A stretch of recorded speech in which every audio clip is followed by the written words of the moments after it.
Hi, guys. Welcome back to Sports with Mono and Mono. It's September 11th, 2021. I'm here with my partner, Steve. Welcome back, everybody. Thanks for joining us today. And, before we get to our monologue, I just wanted to take a moment to remember what today is. Today is September 11th. And it's 20 years ago. Like I said, it's no more significant than it was September 12th, 2001, right? I mean, it's just was a devastating thing, and I just wanted to take a moment to give all the families and that have been affected by this, and there's just too many people to count. And from a personal perspective, one of my dear friends and college roommate lost his brother Michael Canty on September 11, 2001, and if we get before we move on to our sports and our lives, of which, weren't directly affected, but we know so many people that have been affected. And I want to give 10 seconds of moment of silence. And why 10? Because it's between 9 and 11. And we wish all the best to the families on this I guess, a day of remembrance, but a horrible day when it happened.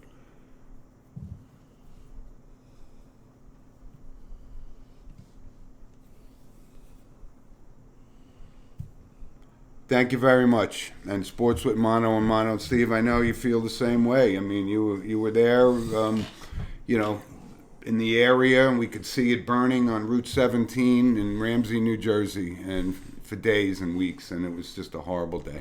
I was in Midtown Manhattan on East 44th between 2nd and 3rd Avenue when it happened. And my vantage point looking down 3rd Avenue was... Shocking. It was shocking. I mean, you could use really any adjective. Yep. But just seeing the smoke billowing and the magnitude of what happened, and just the stunned silence of people. Yeah. Nobody knew what to say. Yep. And, I woke up this morning, and obviously the first thing I thought of was the 20-year anniversary of 9/11 and the horror that it was. And but life goes on, and we remember those, and We certainly do. honor them, And Bill, our thoughts and prayers to you and your family and everybody else that's been affected. yeah. So So, I have plenty of people too that lost somebody. So don't want to make it a Debbie Downer day, but Nope. we absolutely wanted to acknowledge 9/11 We today. sure do. R.I.P. to all those folks. So I have the monologue this week, and our monologue is sponsored by Coriano Trucking, of course, from Summerhill, New York. And week after week, we thank them for his support. So, Steve, it was a Hall of Fame induction this week, and as the Sports with Mono and Mono fans know, Steve and I take election to whatever Hall of Fame it is very seriously. But this was a guy that we were fortunate enough to be able to watch from the first day he played for the Yankees to the last day. And he only played for the Yankees. And he wore number 2, and it was Derek Jeter. And I think it was, you and I, we take character into, how we view these athletes. And this guy was above character. He was perfect on every place that he did, everything he did, every place he went. And when you talk about Hall of Famers, never a question. It took us 0.2 seconds to say 100%.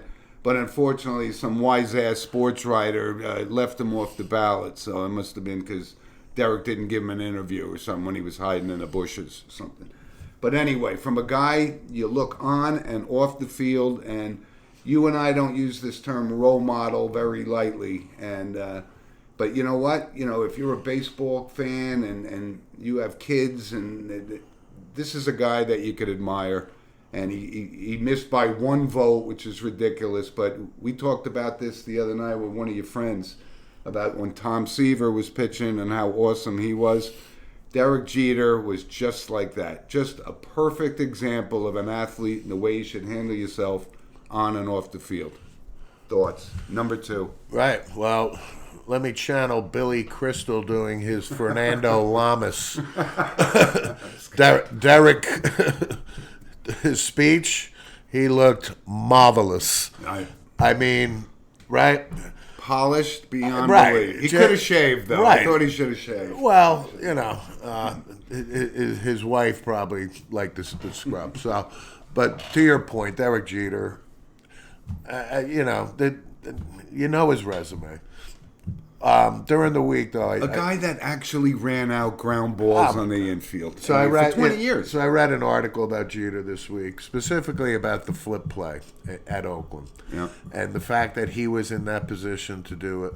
I could go on for an hour and a half. And you got to say it's not a but coincidence. it right? was Shane Spencer was quoted, who made the throw from right field, overthrew two cutoff guys, Soriano and Tino Martinez. Yep. Jorge Posada is being interviewed about this, where as a catcher, your first inclination is to maybe leave home plate, knowing that the cutoff is overthrown, to go get the ball. Mike Messina was pitching, he was backing up, etc., etc. Yep. Yankees were losing this series, and they win this game 1-0. Yep. Jeremy Giambi was the base runner. It was Jeremy, not Jason. From first base, right? He did not slide, and Jeter makes this flip play, which is just one of the most iconic things you've ever seen. You know what? One of the most iconic things is him catching that foul ball down the line and falling into the stands, completely oblivious of this multi-million-dollar, good-looking face, and he made the play. Right, typical. Right. To finish on this, Jeter's being interviewed, and this is what I always instilled when I coach baseball or anything. When I coach the youth kids. My advice to them, and this always worked well for me, was, what am I doing with the ball if it's hit to me? Right. And this was the epitome of Derek Jeter knowing the situation, and the fact that he was where he was is a testament to his preparation, his skill, his love of the game, his talent, his leadership, and to what you said in your monologue was spot on. He did everything right. I mean, you couldn't have a better role model, as far as I'm concerned, than Derek Jeter. And I was very happy that, because of COVID last year, it got delayed, his induction, but well deserved. And as I always channel the other thing with Get Smart, loved every minute of it. He was a good ball player. Would you believe? No, but 3,465 hits. So that's the last single-digit number to be retired by the New York Yankees. Right. So. And then just real quick, his 3,000th hit, a home run. His last hit, game-winning RBI. Like, it just never... He was absolutely blessed with this. But was he the greatest shortstop we've ever... No. And that's what makes him But he was special. a great shortstop. He was. He wasn't Ozzie Smith as a Correct. shortstop with the glove. He wasn't Ernie Banks with the power. He wasn't Wayne Gretzky, super talented, just off the charts. 310 lifetime average. Totally. But his character, leadership, and that's unrivaled. It is. That is unrivaled. And he seized the moment when the moment was thrust upon him, and like nobody else. Totally. So if I'm starting a Major League Baseball team and Derek Jeter and Alex Rodriguez are both 18 years old, Of course. who am I? Who's going to be my shortstop? Of course. But congratulations to him, and listen, congratulations to Ted Simmons and Larry Walker. Larry Walker's speech was great. Very humble guy. Yeah. Canadian, played hockey. He told a funny story, like he didn't even know the rules of baseball when he started. Yeah. And this guy, I think, is a well-deserving Hall of Famer. I'm happy for Larry Walker. Absolutely. I enjoyed watching him. And even Ted Simmons, Ted thought Simmons was a was one very of my formidable. If it wasn't for Johnny Bench, Ted Simmons would have got more press kind of thing. Yeah. Well, he looked like Charlie Watts, and actually one of our listeners, Mike Harvey, said it looks like Ted Simmons played without a catcher's mask. Yeah. But he was a good hitter, right? But it was Derek Jeter's day. All the way, and the fact that Cooperstown, 3-hour ride from New York, so the Yankee faithful was there. They were there. It was a great day for him. And you know what? I turned it on, and there's this guy speaking. He was speaking about Marvin Miller and how impactful he was. And I'm going, who is this guy? You know who it was? Donald Fear. You know, this, Yeah. and remember Donald Fear when he was, you know, in this heyday, he was in the press. He was the front page of the sports section Oh, every yeah. week. You know? Yeah. But it was, you know, it was actually a great reflection on Marvin Miller and the impact he had on that for those It makes players. sense that Donald They Fear. should send flowers to his grave every day. Donald Fear was his successor, Marvin Miller, Right. essentially. And Marvin Miller absolutely deserves to be in the Hall of Fame. He did. That was a good day in Cooperstown. So, Steve, let's move on. And we're going to jump right into tennis because it's a great story, right? Hell yeah. On the women's side, Leylah Fernandez playing Radanakew or whatever her name is, hard to pronounce. But how about this? 18, 19-year-old kids. And, you know, nobody saw this coming. Nobody saw Leylah Fernandez and the potential that she had. But you know what? This is Cinderella's story, but from a Flushing perspective, post-pandemic, fans back at the Arthur Ashe Stadium, look, gotta love the story. Oh, yeah. And I think this kid is almost. I'm picking her to win it, even though I'm not dismissing Emma. She's good too. Yeah, when we did the U.S. Open preview, you know, we made light of Joker. Right. Well, Joker, you know, is probably going to get the calendar Grand Slam. Which has come to fruition. As But you the said. women's side, we knew Venus was, or Serena was out, so on and so Venus forth. was out. Right.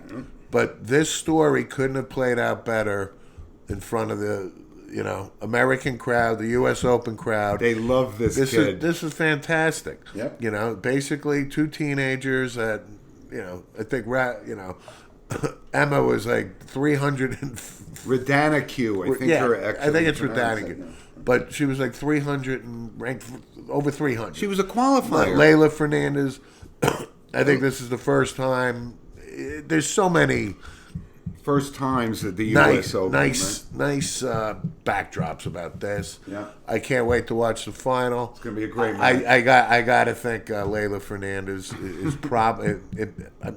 Well, she's going to have the crowd in her corner, that's for sure. Right. You know, no question about it. But Emma, and they're easy on the eyes too. Well, that's beside the point. No, the point is, I think that helps with the game. I do. They're likable, right? And They're charming, actually. well, they're tennis whatever etiquette. They're going to bring eyes to the TV. And this couldn't have been better for the tennis. And my only point about when I say they're easy on the eyes, when we grew up, let's face it, Chris Everett was easy on the eyes for us, okay? So that's my point. She was the belle of the ball, for crying out loud, Absolutely. right? So, And we haven't seen this since, you know, I mean, her and Serena, Chrissy and Serena, were both like 18, 19 when they had their moment like this. Yeah. But it's great for the U.S. Open. And how about on the men's side? yeah. You know what? I was watching the Djokovic thing, and you and I picked him, and, you know, he should coast to this. He hasn't coasted. He's got a final against this kid Medvedev, who's pretty good. The guy, Novak is 34, so he can go either way. But, you know, they zoomed in on this guy, a courtside fan. Guess who it was? Rocket Rod Laver. Yeah. It was so awesome to see. He's got to be, what, 82, right? Yeah, Something? he still got Popeye forearms. He does, but you know, that was our first, you know, impression of tennis. You know, that era, Right. And I believe Rod Laver is probably the last. well, that's who Djokovic can, you know, Right. hasn't had a Grand Slam. right. calendar But Rod Laver was the real deal. So, He was. But That was our brother Thomas's favorite yes, it player was. too. But it's kind of a good thing, if you will, that Roger and Nadal are not there because these kids on the men's side have gotten, you know, Yeah, exposure, and these are the up and comers. I told you I love this kid Alcaraz. You know, who was, you know, and he had to retire due to an injury, but he made it. He's an up and coming guy. So Absolutely. So changing of the guard in tennis. I don't think the U.S. Open could not have gone any better up to this point. Absolutely. And I think it's good for tennis. Except the Novak match is the same time the Giants open the NFL season. So, you know, thank God for remote controls, right? Sure. Previous channel. Steve, let's move on real quick. Our next segment is sponsored by Lynch Toyota of Manchester, Connecticut. And I think he's taking the boys out fishing this week on the Lynch boat. up Okay. in Rhode Island. So we wish them all the best and thank Lynch Toyota for all their support. Thank you, Mike. Ryder Cup, right? Starting to get captain's picks were made this week. Patrick Reed left off the list. What do you think? I'm Are you a Steve Stricker captain guy? I've been thinking about this. When I initially heard that Patrick Reed was left off the team, I did a double take. However, I didn't know that Patrick Reed has had some health issues. major health issues. Where so much so he couldn't fly. He had to Exactly. drive from Houston to Atlanta to a hospital. He thought he was going to check out. So he's called Captain America for a reason. I think his Ryder Cup record is like 7-3. Outstanding. It's outstanding. So I wanted to kill Stricker and say, "What are you thinking?" But these young But to guns be- are pretty good, though, right? Right, but to be objective, I think the wild card is Patrick Reed's health, right? And so I have to give Stricker a pass on this. Okay. It's a very tough decision. But he has to win it, or Oh, that yeah. he's gonna that's going to come back and haunt him. There's no question about it. But when you get a Cantley and guys like that, Right. and again, the Great lineup, no question. The U.S. has been snake bitten in this. Right. Who's the surprise pick? Was Daniel Berger, Yeah. right? And but he's always there on Saturdays and Sundays, Right. And, But again, I think the explanation is Patrick Reed is recovering. He'll be fine. But I can understand that health may have factored into this. And I like Patrick Reed. He's not apparently well liked. he's a Masters champion. So, Absolutely. He's not DeChambeau. He gets a pass. I'm a Reed fan. And guess what? He's won 9 times already. No question about it. He's a solid. You're right. People, he seems to. He's rub had some these people rule the- controversy things where, Yeah. but Patrick Reed, I'm a fan of. But I got to say, from that selection, I was surprised. I said he took Berger over Patrick Reed. Well, you better win it. You better win it. But we love it. It's at Whistling Straits. Yes. Right? And listen, the European team is loaded, too. These guys, Absolutely. they love this stuff. Boy. Yeah. They love every They shot, do. So that's happened. I think it starts like the Yeah, it's about 2 22nd, weeks. 3rd. or It's something. it's about 2 weeks out. 2 weeks from out, right? But that was interesting. But I wanted to run that by you, the Stricker thing. Yeah. And who's his captains? He's got I forgot who he picked. Mickelson's one, I think, right? And somebody else, can't remember.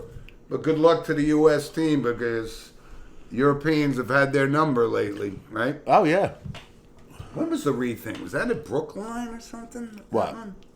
When Reed had this, McElroy sank a putt and then Reed sank a putt. I think it was Brookline or maybe after that. But Ryder Cup is awesome. Steve, let's move on. How about Major League Baseball? I knew our Yankee fans were saying, when are we going to get to the Yankees? When are we going to get to the Yankees? Well, here we are. I was hoping you were going to skip over the Yankees. And I wanted to bring one quick thing because I've had a chance to watch him hit, and he hit a home run last night. But Gallo, you were 2 thumbs up on this guy coming to the Yankees, and I gotta say, not impressed. And then so I looked up his numbers. You know what his lifetime batting average is? Not good. No, not good at all. Yeah. I mean, and I thought it was a misprint. 206, a lifetime batting average. We're That's bordering on the Mendoza line. No, we're bordering on Chris Davis stuff. I like him in the field, but at the plate, it's just like it's If you all look, or nothing. But again, if you look at his numbers, he's productive. He hits homers. He drives in runs. His numbers. He can steal bases. his baseball He's card a go- numbers he's, are he's, not He's a great. goal. No. He's good in the field. I like him in the field. He is the prototypical essence of what baseball has become. And you know who he looks like to me? I've been trying to figure it out. Stretch Cunningham. Oh, yeah? Look at his face. He pops the eyes open, right? James Cromwell. Been in everything, James Cromwell. Everything. But anyway, so you're right. My selection of the Yankees winning 98 games. Remember, I put that at.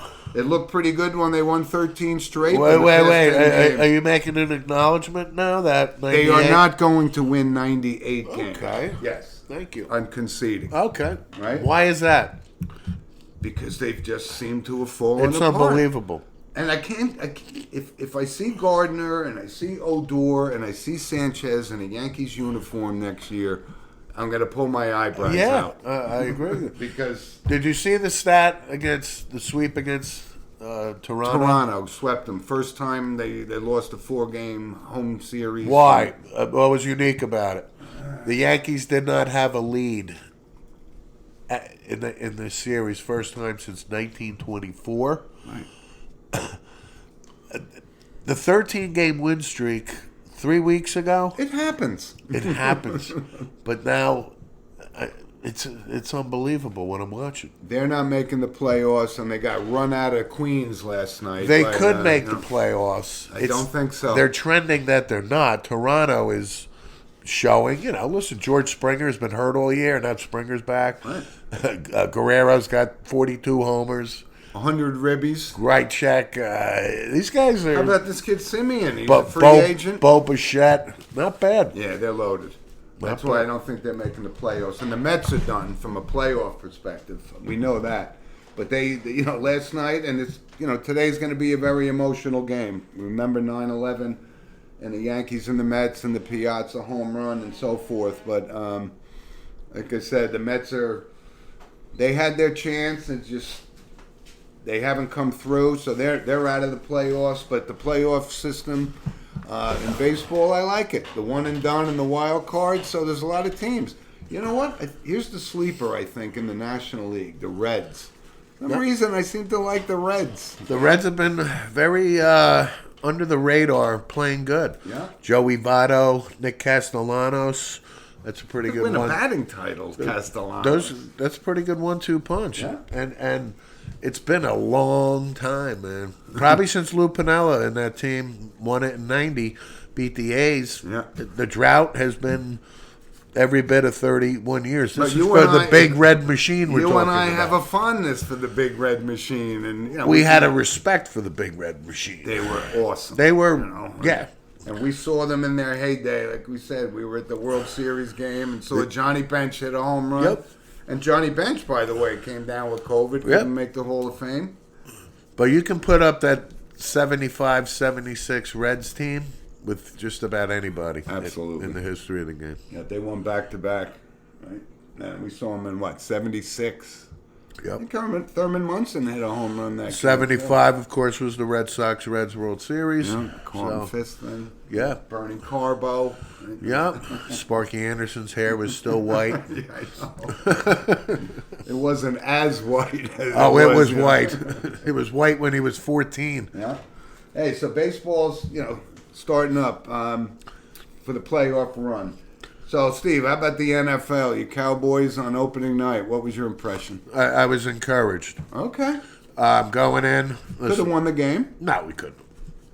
Not when you leave it a minute 24 on the clock for that assassin. Or miss an extra Who point has to and two field right, goals. right? Who so Brady going to get him in field goal range, right? But I'm encouraged.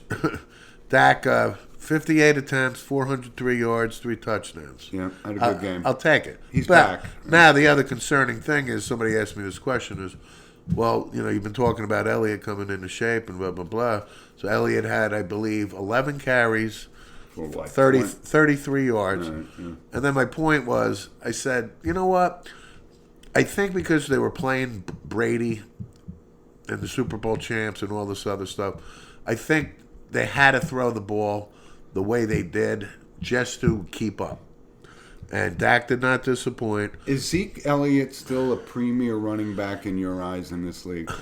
I just want a cowboy opinion, that's all. I have never considered Ezekiel Elliott, even when we drafted him number 1, right? He had a couple good seasons for the Cowboys. Yeah, but never did I ever think I'm So did getting Ahmad Bradshaw. Barry Sanders, Gale Sayers, No. anybody Right. of this super talent. I think he's a dog. I think he's been in trouble at Ohio State. He's been in trouble with the Cowboys. Has hopefully matured. Okay. But to answer your question, top 10, but not a top 3, 4 guy. I just don't believe it. I'm not even sure he's in the top 10 Right. anymore. I have to. Well, I have. Maybe that's a little biased on my point, Yeah. on my part, but But we did our NFL preview show, and we thought, listen, Brady, he looked like Brady. he's 44 years old. He doesn't look. You couldn't tell if he was 36, 37, or 38. Exactly. So that kicked off the NFL season. But I was encouraged to answer your question. Amari Cooper had a good opening CeeDee night. Lamb had a good game. Yeah, Right? So listen, the Cowboys. I expected 0-1, and but got they were it. competitive. Hey, you're big on the spread thing, right? They beat the spread, right? It was 8.5. I know. 8.5.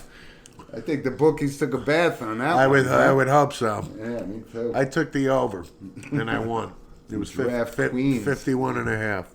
Okay. So anyway, so NFL is underway. Giants play Denver. See. Jets play Sam Darnold Yeah. and the Panthers. Yep. That's intriguing, right? Sure is.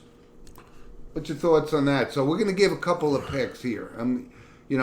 Week after week, we'll give it 2 picks, right? You don't need a handful of them. But you know what? I'm going to take the Giants, and I'm going to take the Jets.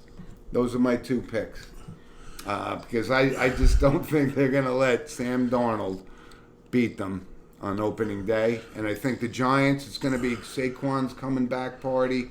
I think I like their chances. I'm not big on Denver. Give me your 2 I picks. couldn't disagree more on both. Okay. Will Sam Darnold beat the Jets? No, but Christian McCaffrey sure will have something to say about it. He can. He can. It's Zach Wilson's first game. Darnold obviously has, some motivation here to perform well. Carolina's home. Carolina's got to be giving them, what, 3? 3.5? I'll take Carolina here. And as far as your New York Giants go, Denver's got a pretty good defense. The game's at 4 o'clock, so, the Broncos will be well rested. Giants' offensive line is a complete mess. And listen, I'm happy Saquon's coming back.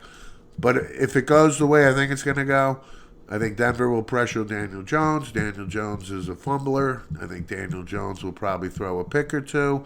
And I think it'll be a long afternoon for your New York Football Giants. So I love Denver, and I will take Carolina. And I'm going 100% the opposite, so we'll talk about it next week. Good. Right? Steve, couple of things. Let's move on to our next segment, random points of interest. C.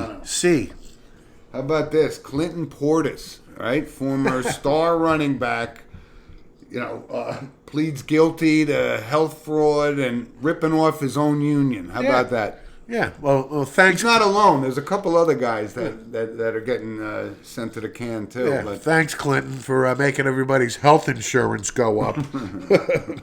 Am I surprised? Absolutely not. I don't know. I mean, it was like He was a real good football player. Clinton Portis from the He was good. from the U. Am I surprised that a character guy like Clinton Drafted Portis? by the Broncos and then traded to the Redskins. And hey, listen, he's ripping off his own buddies. I mean, that's bad. yeah, that goes to the character issue. So saying. get ready for your orange jumpsuit. Totally. Because you're going. Maybe you can request what number you want to wear on the back of your jumpsuit. Hey, I don't knock the license plates out of your hand, do I? Seinfeld thing? Totally. Last episode. How about this? How about this name? A lot of our fans, I didn't even know it. Ryan Greenhagen, Fordham linebacker, breaks the record for most tackles in like an FBS game or FCS game. Right. 31 tackles in a football game. How about that? The first thing I think of is what? They didn't play any defensive tackles or nose guards? Right, but guess who? He played against Scott Frost and the Nebraska Cornhuskers. I know who they played against. Listen, small time school, but how about that performance? Hell yeah. Big time. Totally. Right? Wanted to In mention Lincoln, Nebraska? Not bad. that. Yeah. Awesome. I got one. Go ahead. Remember we talked about the Hall of Fame, the NBA, and Chris Webber is do. getting into the Hall of Fame? I do. And Chris is back in the news this week. please. It's not good news, I'm guessing. Well, apparently, earlier in the week, Chris, alluded to the fact that, the University of Michigan and the AD at the time apologized to Mr. Weber. Well, I got news for you, folks. The Michigan Athletic Director, Wade Manuel, came out yesterday and it said, basically, are you kidding me? I never apologized. I never did that.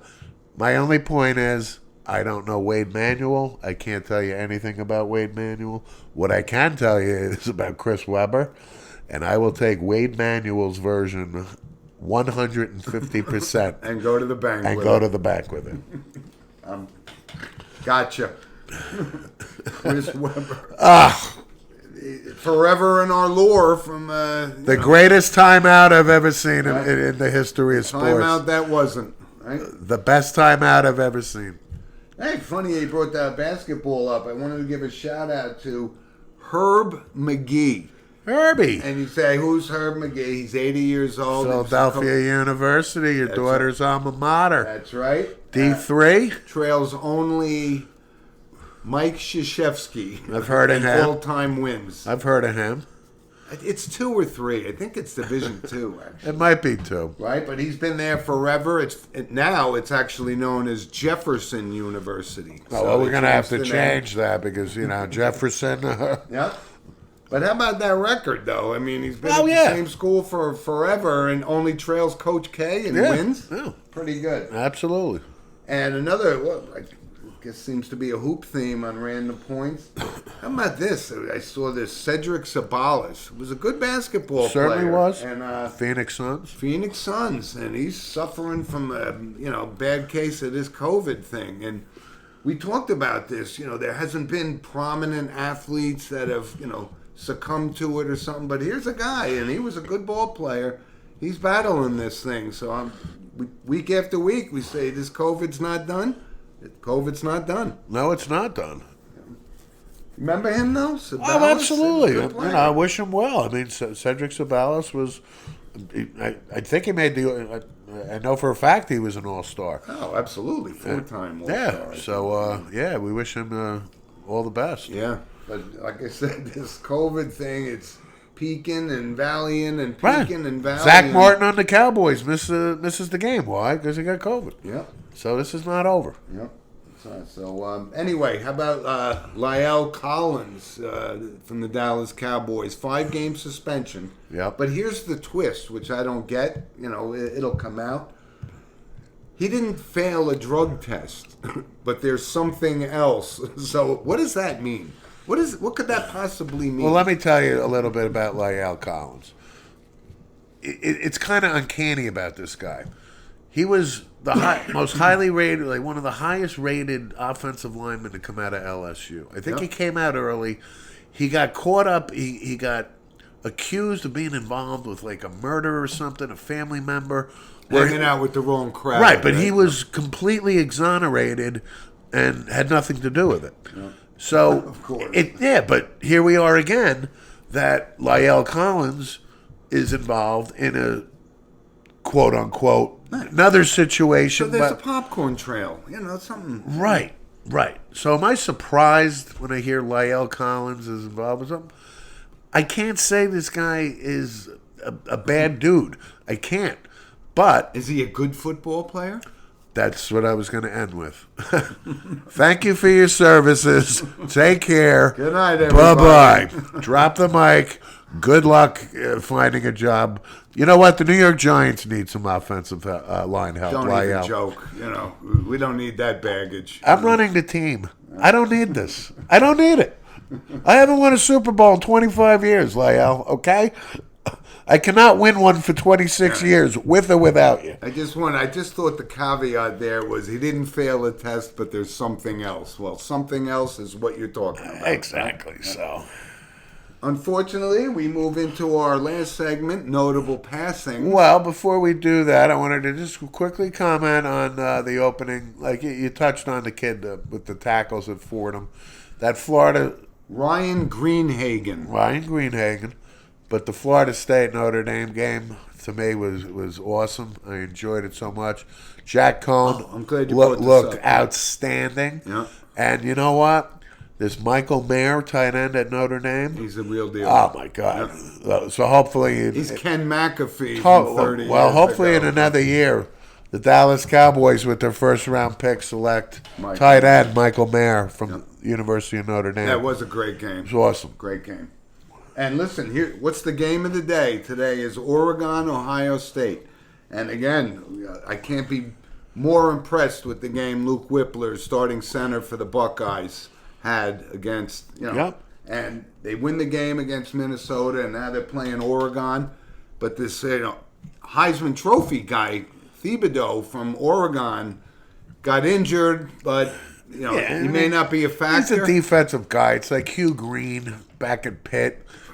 Andre Bruce, He's not going to win the Heisman, right? he's a stud though. I agree. But that's a big loss. Oregon got off to they were very lethargic last week. Now they're going to the horseshoe. Yeah. I love Ohio State here. I do too, actually. But that's the marquee game for today. Oh yeah, it's a big Because one. the other teams, Alabama, they play in a cupcake. Mercer, right? All these other teams, there's nothing, right? How about Rutgers? We'll give a shout out Yeah, to they're going Teddy up to the and Dome. Anthony. Sure, they're right? going up to the Dome, play Syracuse. Yeah. How about out in California last week, Jim? UCLA Bruins beating the LSU Baton Rouge Bengals. Steve is just giving me a humble pie, a big slice. I'll give you that. I just didn't see it coming. I'm still not sold on Chip Kelly I'm and sold. UCLA. So UCLA has 20 returning starters. Their ground game for the past 2 weeks has been phenomenal. now you're putting them in the 80s. I'm telling you, folks, watch for UCLA this year. All right.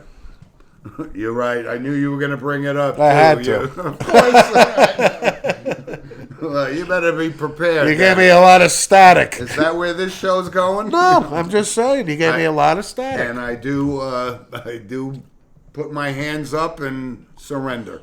There's times I'm wrong and you're right, and times I'm right and you're wrong. That's what a partnership is. Yes, it is. And how about this? Our notable, Steve. Sam Bam Cunningham. Yeah. And you and I were actually old enough to remember. We were just getting there. He was, was it 73 Rose Bowl, right? 71-ish. 71. He yeah. played with Lynn Swan. It could have been 72. Lynn He was He before was a Lynn Swan. No, they played together. Sam Cunningham was a senior. Lynn Swan was probably a Oh, sophomore. and they both won the national championship, and then Lynn Swan won the Super Bowl his rookie year with Now, the Steelers. Sam graduated, went to New England, and Lynn Swan won the national championship. Sam Cunningham won the national championship. Yeah. Swan was, an underclassman. Yeah. Sam was the leader. Then he gets drafted by New England, has a very serviceable pro career. But the first thing I want to bring up about him, again, when we see a documentary, we highly recommend you watch the one on HBO when USC traveled to Alabama. 1970 Alabama, Yep. right? Bear Bryant didn't have any black players in USC, right? With Sam Cunningham and, Yeah, and a turn the handful of corner them. on And USC kicks the living crap out of Bama, right? John Hanna was on that Alabama team. But there's a quote about it. This surmises everything. What Sam Cunningham did in that game improved race relations in the South in 4 quarters than it took Martin Luther King 20 years to do. Yep. Next year, the Bear signs black players, etc. So he was transcendent in that way. Yep. And you see highlights of that game. He was a man amongst boys in that game. Yes, he was. And 71, and I remember older what- brother of Randall. Yes, he was, which I did not know, actually. Yeah. I called you during the week and Yeah. said Sam Bam passed away. But you know what? All-time leading rusher in New England Patriots history. Makes sense. I wouldn't have thought that at all. I mean, But there's no 5,200 something. But there's no. I said, my immediate thought was Curtis Martin. Who'd you think it'd be? Mac Heron? Craig James. Those They are didn't guys. play long enough. I know. But he's still the New England Patriots. But all-time for the leading audience rusher. that doesn't know, Mac Heron was the size of a beer can. And he was He wore number 42, hard to catch. right? He was a very small running back. In the Sunoco food stamp, Right. the Sunoco stamp book. But Mac Heron, for our football faithful, Jim Walsh would know who Mac Heron is. Yep. But Sam Bam was 71. Yeah. Sticking with passing, how about Terry Brennan? Yeah. Former player and head coach at Notre Dame. He was 93 years old. Yes. And Iconic Notre Dame figure. succeeded Frank Leahy as the coach. And at Notre Frank, Dame. and the reason Frank left was health related. Right. Frank Leahy's record is so ridiculous. It's not even funny. It's Rockney-ish. But Terry Brennan had a tough time as the coach. But he had a pretty good record, though. He was 32 and 18. Yeah, Okay, yeah. but he had 2 very subpar years. Yeah. The administration was very loyal to him. They gave him the come back, but his time coaching was tough. But what a great resume. What a phenomenal resume.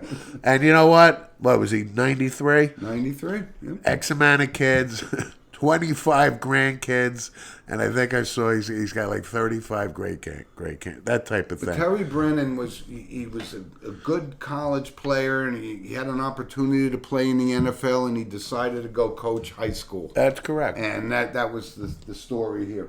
Yep. But and played, like you said, you and I talked during the week with some legendary guy, Johnny Lujack and guys like that. Leon Hart.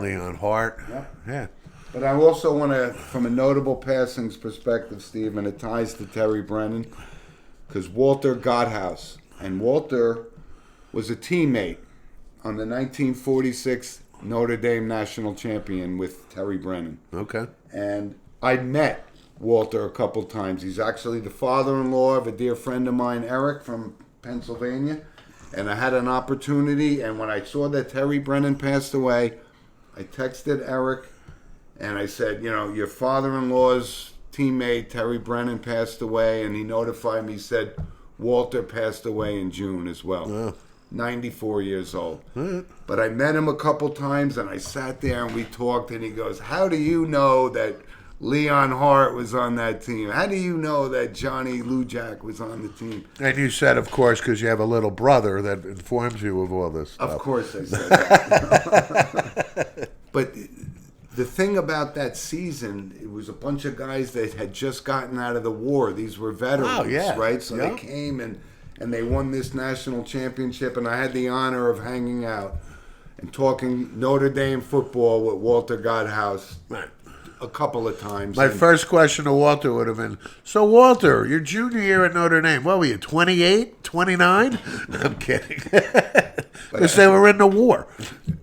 And I got a picture and his bio in the Notre Dame, the blue and the gold or lineup whatever. thing, the lineup card. Yeah, program. But what a great man. What a great Oh, man. yeah. The So- Terry Brennan, was iconic college name. And they were teammates on that championship Sure. team. So Yep. rest in peace. Yep, and a Terry great Walter. man, a respected man, and Yep. led a very good life. And Steve, before we wrap up, there were a couple in the entertainment world, which we cover as well. Michael K. Williams. Chalky White from Boardwalk Empire. Totally. I loved him in that role. Hell yeah. Good actor. 54. Young. Wow. 54. What did he die of? Let's just say I think it was a drug overdose, All right. unfortunately. No, I he love was him. battling this forever, but what an actor. I guess he's best known for The Wire, but I never saw The Wire. Absolutely. The guy, I was always a fan of him. The Chalky White and Boardwalk Totally. Empire was a great role. No doubt. Yeah. Yeah. Sorry to hear that. Yeah. Yeah. R.I.P. 54. Yeah. And how about this from the world?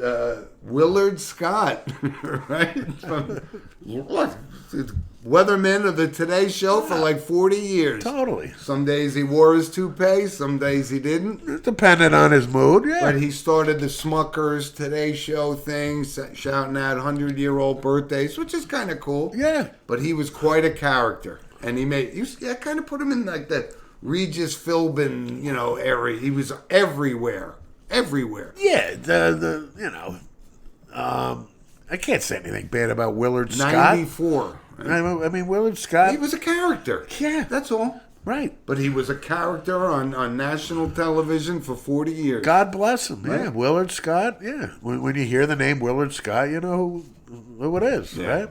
Big time. Right. And how about this? Michael Constantine. Oh yeah. And you brought it up. You texted me. I actually had heard about it. He's 94 as well. It was 94. Right? I guess best known, and we could say this. We remember the show Room 222, right? He was the principal. Yes. But I guess I saw a lot of the obits and stuff.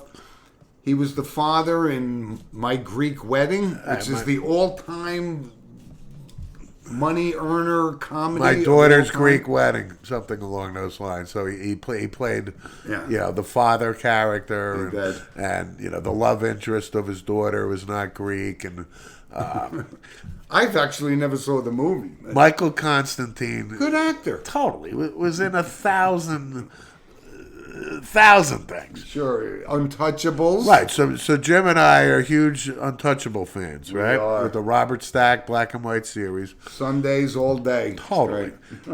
And Michael Constantine, me and Jim just talked about, is leading the league in appearances as different characters, right? Yeah. So, Bootlegger. Right. So I think that was filmed in 60, 61 or something. I think we looked up. Late 50s, right, early 60s. right. Yeah. But Michael Constantine, by all accounts, was a lovable family guy from Reading, Pennsylvania. Yeah. Loved his roots, a Greek descent. Principal Kaufman from Room 222. Totally. He right? won an Emmy for that role. Yeah. And Michael Constantine, when I saw he passed, Notable. just an iconic figure for me. Notable on the show. Absolutely notable. But listen, again, everybody, thanks for joining us. And again, it's September 11th, and enjoy the day. It's a beautiful day. And Steve mentioned it. It's almost exactly like the day it was 20 years ago. And that's kind of eerie in a sense, but get out there, get some fresh air, enjoy the sports, and thanks for joining us. And if you have, any thoughts on whatever we talked about, please send us an email at sportswithmanoandmano@gmail.com. We'd love to hear from you. And again, we give a shout out to all the families that have been affected by 9/11. Yeah. Enjoy your day. St. Joe's is playing their homecoming game today. Against the DePaul Spartans? No, actually, against Montclair. No, I think DePaul, isn't it? Oh, it could be, yeah. Actually, it might be It is, DePaul. DePaul. Right. So we'll see. Get out there and do something. Enjoy the tennis, and we can't wait to talk about it next week. You got it. Have a great weekend, everybody. Thanks for listening. Sportswithmanoandmano@gmail.com, and we'll talk to you next week. Thanks, guys. Bye.